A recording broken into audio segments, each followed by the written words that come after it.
Another week, another headline about a female educator. So, this high school counselor has been busted in North Carolina for allegedly having sex with students on campus.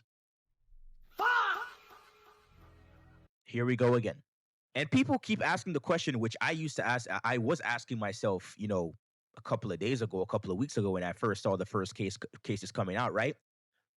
Why is this happening, right?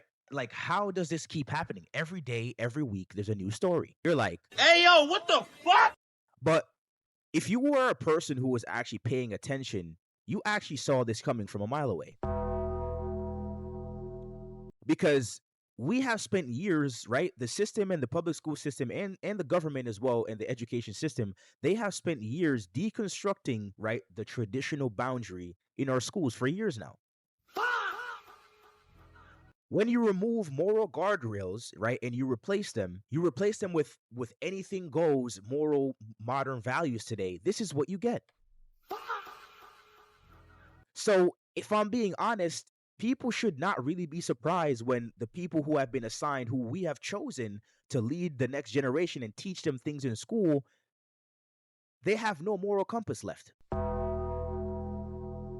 Look at the university system that is actually producing these counselors, these teachers, these educators. It's no longer about passing on wisdom, things that they have learned throughout their life, and something that these children can actually apply to life when they actually get out of school and go out into the real world and get an actual job. No, instead it's a factory for radical ideology. Bombakat! That's really what university is now. 4 years of total degeneracy, literally.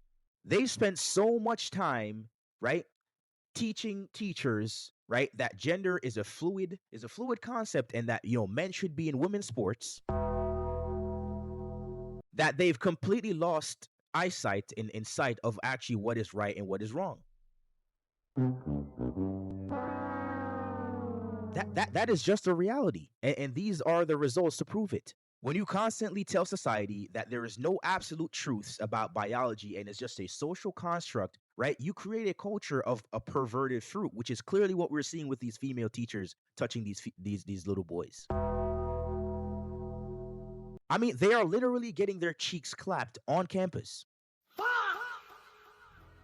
We need to stop calling these cases tragic mistakes and start calling them for what they are. A lot of people are virtue signaling. Like, no, these teachers need to be held accountable. Life in jail. Like, life in jail. But yeah, man, this is what happens when you deconstruct society and you just say, anything goes, no more values, and these people have no internal moral compass left. That's just what it is.